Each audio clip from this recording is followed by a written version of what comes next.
So up next, we're joined by our VAD program PAs, Angela Rose and Kevin Knott, who will be speaking about VAD implant in the aging patient population and introduce you to a patient who will share his experience.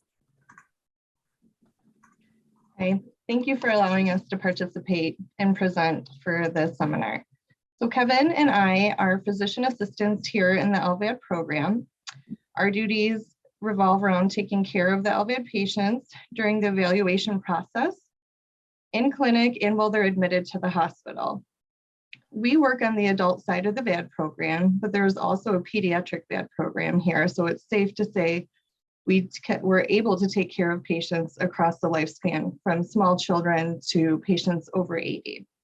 In fact, our youngest implant was in a 7-year-old with a durable LVAD, and our current oldest LVAD patient with support is 89, and he's had his LVAD for the past 10 years. We'd like to focus this part of our talk on the older patient population. About 20% of our annual implants here are in patients over 65 years old. Many of these patients that we have implanted have been turned down by other centers due to advanced age, or they were not referred by their own physicians. They've come to us on their own and sought it out. Sometimes I don't think the physicians thought they would be eligible based on advanced age or might not have the benefit of this therapy.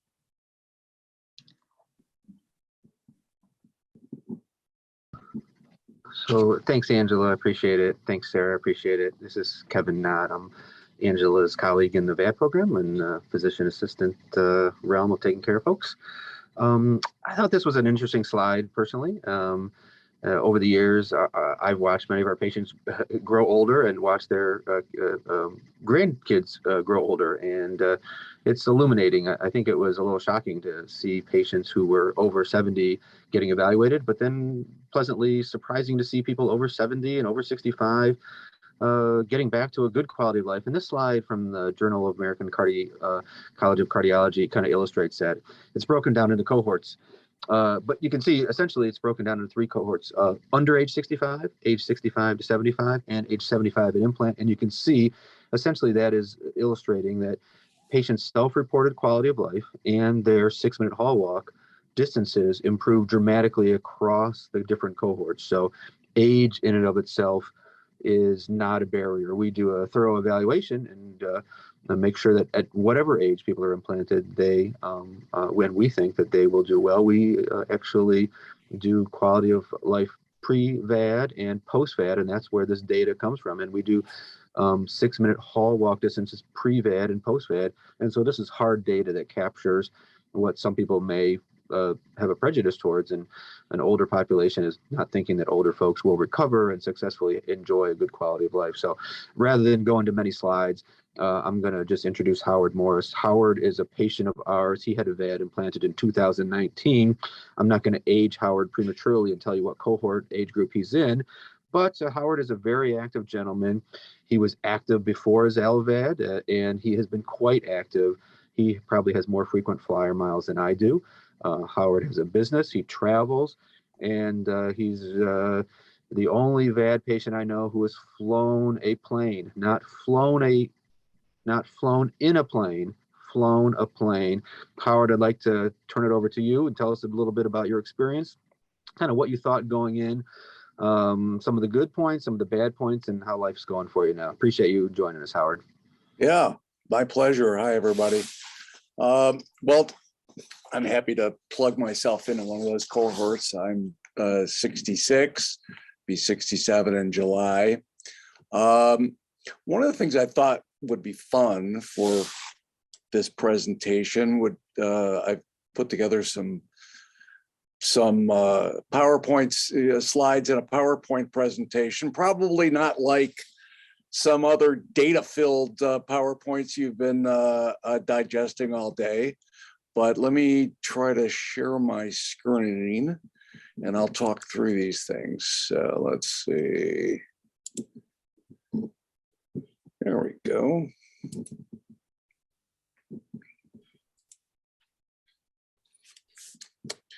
So life before heart failure.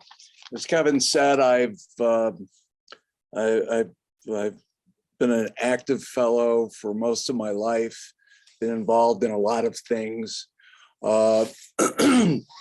Very active, very involved politically. I am an avid video guy and filmmaker.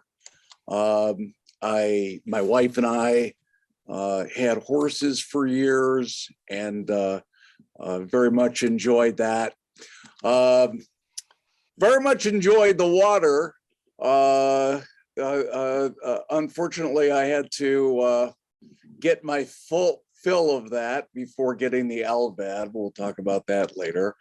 I was had just achieved my master rating as a scuba diver and had dove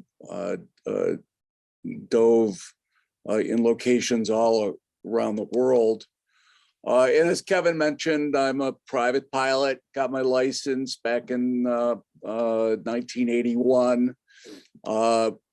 Very involved in doing aerobatics, flying gliders, and was the commander of a Civil Air Patrol squadron. For those not familiar, Civil Air Patrol is part of the Air Force, and we do search and rescue missions for lost air and downed aircraft across the country. In 2010, I was diagnosed with cardiac sarcoidosis. I actually made the trek from St. Joe's over to Dr. Colling at U of M at the recommendation of a doctor in I think it was Connecticut, and for the next 6-7 years, many things in my life kind of faded to gray. Like all the heart failure patients that you encountered, were in the hospital a lot, were fluid overloaded. We have the cardiorenal syndrome going on big time. And I found that many of the things that I enjoyed doing, I just couldn't do anymore. You know, even going out for short walks was extremely difficult. And all of this was extremely distressing and depressing to me because, not because, you know, I couldn't do the kind of extracurricular activities that that I had filled my life with. But more importantly, each of those extracurricular activities had a social group that was associated with it, right? So you get together with friends, you go scuba diving, you get together with pals out at the flying club and go flying together. You go horseback riding with friends and on trips and so on. And I found my world kind of shrinking in a very distressing way. I still maintained my activity as far as work. I know my wife brought in some computer equipment, and even when I was in the hospital with heart failure, I continued to work. But it was pretty depressing, frankly, and I ended up with 8 stents over the years, an aortic valve replacement in 2012. And then in 2013, as I was recovering from the aortic valve replacement, I got dizzy and fell off a short step stool and dramatically broke my pelvis. So it broke all the way from the iliac wing right through the center of the acetabulum. While I was able to be knitted back together. I've really never been the same mobility wise. And this is something that you'll find in a lot of LVAD patients, particularly of my vintage, that there are lots of comorbidities going on and things that might affect that 6-minute walk that Kevin's talking about. In June of 2019, I was in the hospital after coming into the ER with chest pain and being fluid overloaded. And I was basically told that there was not a whole lot more that can be done for my heart. Dr. Colling started to talk to me about an LVAD. I had never heard of an LVAD, knew nothing about it. My background is actually in physiology. My degree is in physiology. And so I really, perhaps unlike some patients, really dug into it. And frankly, I wasn't too thrilled about it. I really didn't want it. Nurses up on the floor, 7C, actually brought me the hardware, told me about some of the horror stories involved. You know, of course, the nurses who are there are seeing people who come into the hospital are suffering infections and all kinds of other side effects, bleeding, and so on, associated with having an LVAD. From the perspective of a guy who's very active and involved in life, the idea of having a cable coming out of my abdomen and carrying around batteries in a controller, I just didn't want to do it. I resisted for a long time. Until I met someone who came into my room. What's her last name, Kevin? Ruth? Ruth Albin's on the line. She's our social worker, of course. Oh yeah, well, hi Ruth. So she came in. She was absolutely fantastic. She told me her story. She told me the story of the LVAD at U of M.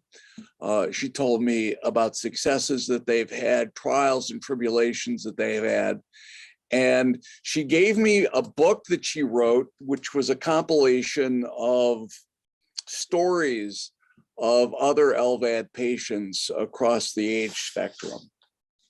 I did a lot of soul searching. It's a very lonely thing. It's something that some of those who are listening today who are might encounter patients in my kind of situation where this is like, you know, the only answer, where they basically gave me a year or less to live.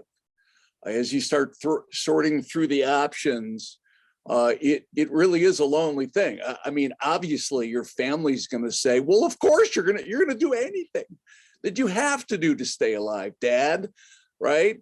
But when it really comes down to it, you have to decide, you know, is this something you can handle?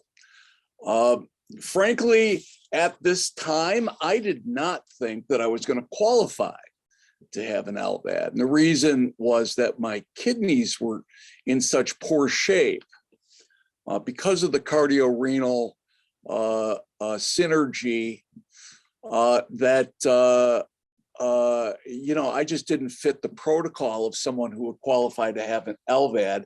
And in fact, the nephrologist people thought that through all the different heart attacks that I had and so on, that my kidneys were probably scarred.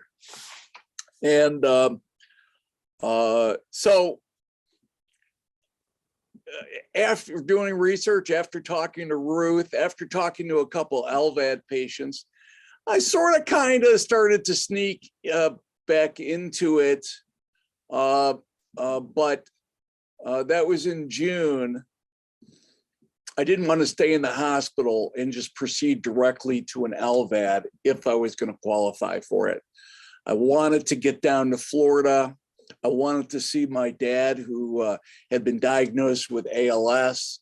I wanted to do a number of things that I had on the schedule already. I competed in a 48-hour film festival. For those of you not familiar, it's a program where you actually write, produce, and edit and cast. You do the whole thing in 48 hours. You get what genre you're going to have to do at 7 o'clock on Friday, 7 o'clock on Sunday. You have to turn in a finished film. And it's quite a stressful, crazy weekend. I wanted to get these things out of the way before I was even, if I even went through the decision-making process. Turns out I was going to qualify. What happened is that I went in to get a right heart cath to look at my pressures and cardiac output. And it turned out that I qualified from a cardiac output standpoint. Dr. Colling was on the phone with the techs in the cath lab, said, well, let's install a balloon pump and admit him in the ICU with that. Balloon pump, the strategy for the balloon pump, it was just going to sort of simulate the action of the LVAD on my circulation. And we were going to see what happened with my kidneys. Again, my nephrologist was very, very pessimistic about it. And frankly, I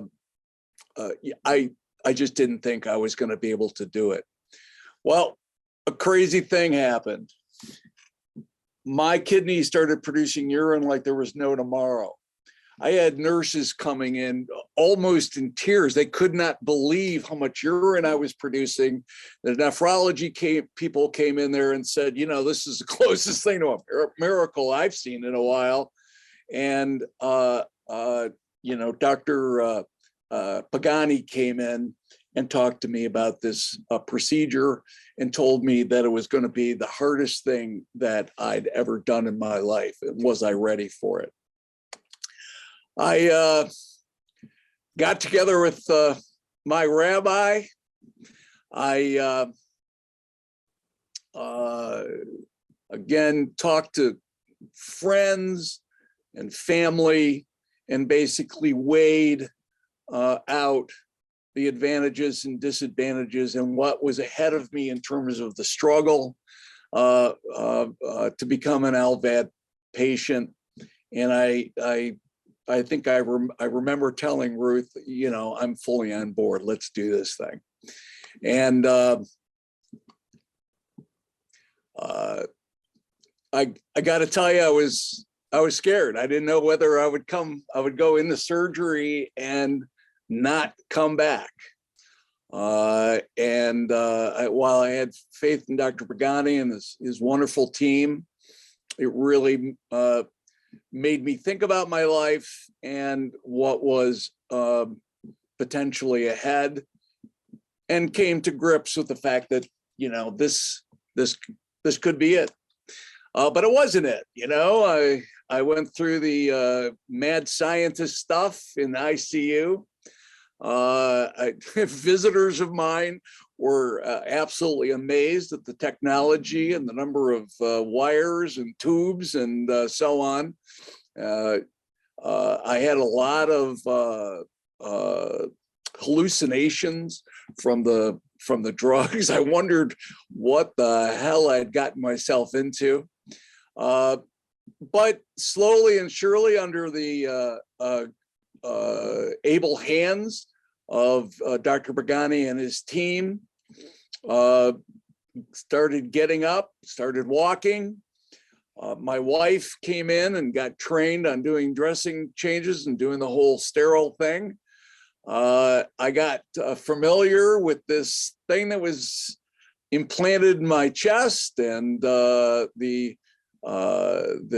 controller and the batteries, and loved meeting with LJ and or MJ rather, and the other educational folks on the team.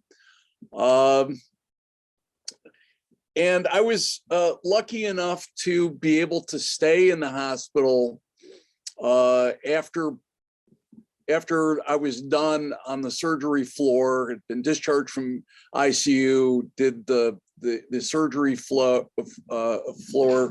thing for about, I think, 2 weeks. And I was lucky enough, I had to fight for it actually. If you remember, Kevin, I wanted to get up to the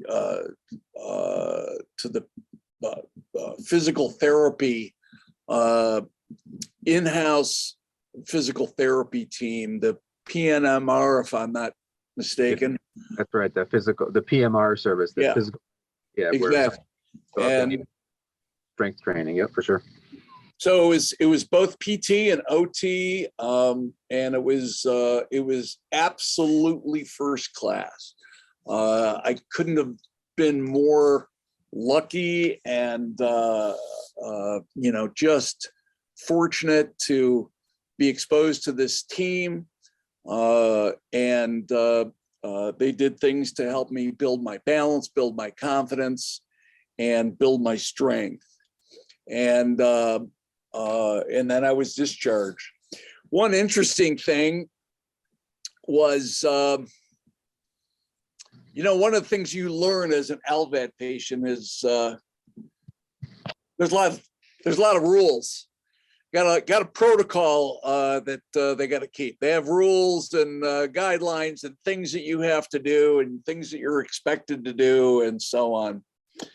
And one of those rules was that they didn't want you traveling for 90 days, except, hold the phone, the day after I was discharged was a family bar mitzvah in Cleveland.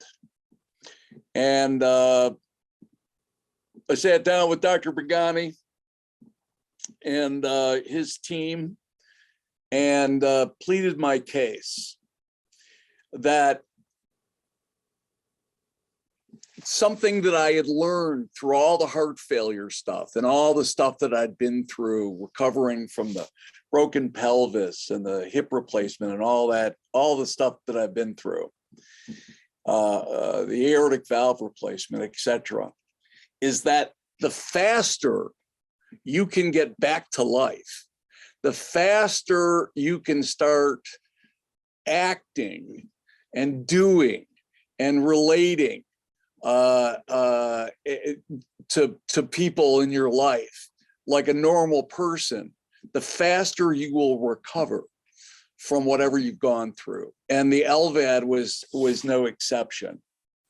At the beginning, like everybody else, I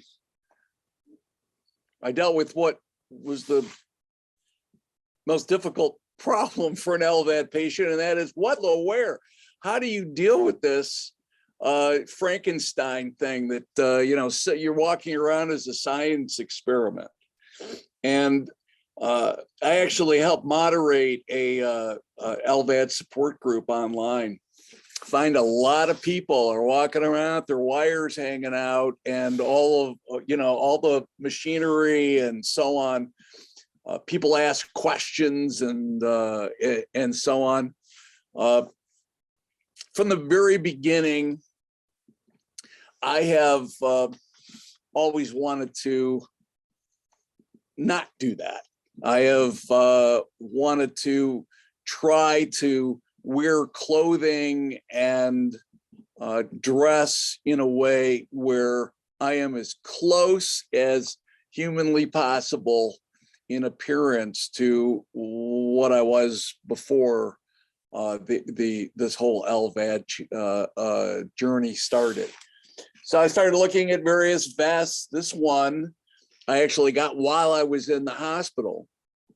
And so, there's all kinds of fancy schmancy, very expensive garments you could wear to tuck the batteries in and tuck the controller in so that, you know, you can walk around and look like a halfway normal person. That is until your, you know, controller starts beeping and you gotta, you know, reach for those batteries. So Dr. Pagani and his team relented to my request, and literally the day after I got out of the hospital, we drove to Cleveland and attended the bar mitzvah and the associated parties, and it was a thrill to be with my family and friends for this event. And I am forever thankful with Dr. Pagani and his team's forbearance and allowing me to do this, because it got me rolling. It got me rolling very fast.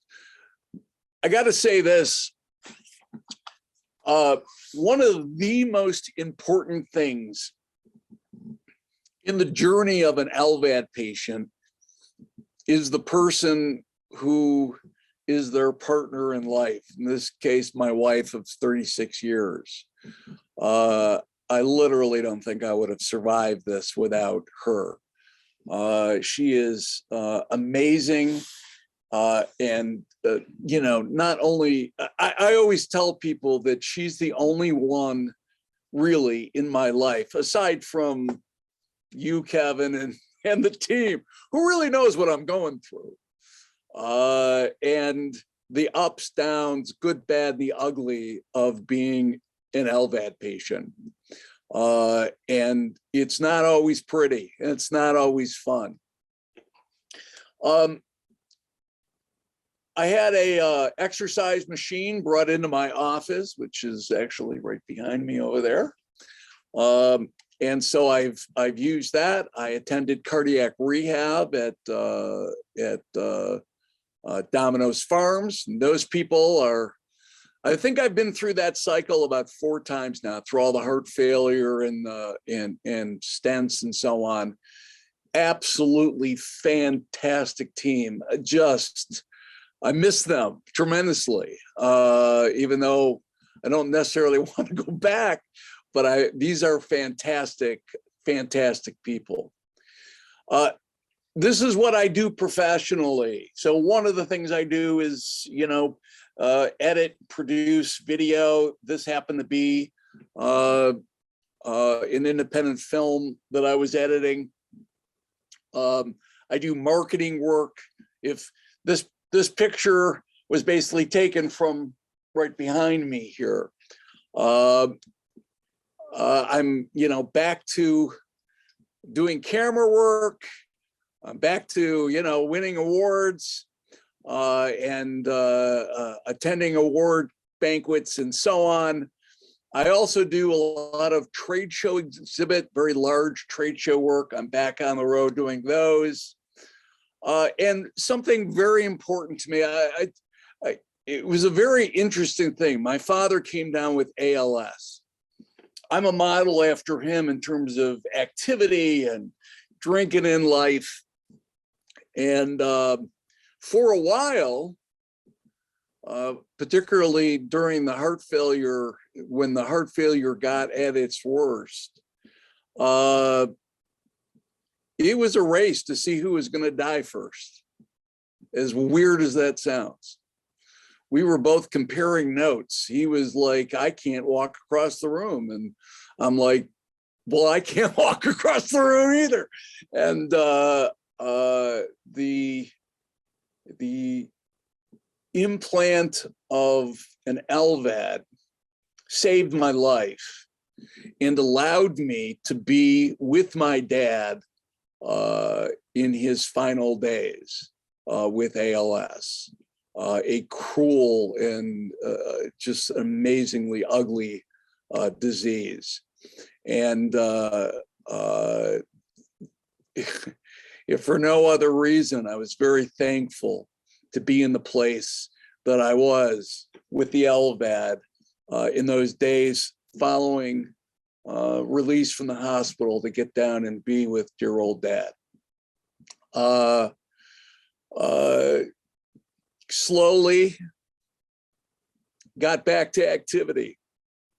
As Kevin mentioned, I've spent a lot of time flying, learned about the whole routine with getting through TSA and flying with equipment and setting things up when you arrive. And the team at U of M has been fantastic with forwarding records to hospitals where you're going to be. And well, I mean, one time we drove to Florida, and the person who set that up actually made arrangements with hospitals all up and down I-75 on our way down to Boca Raton, Florida.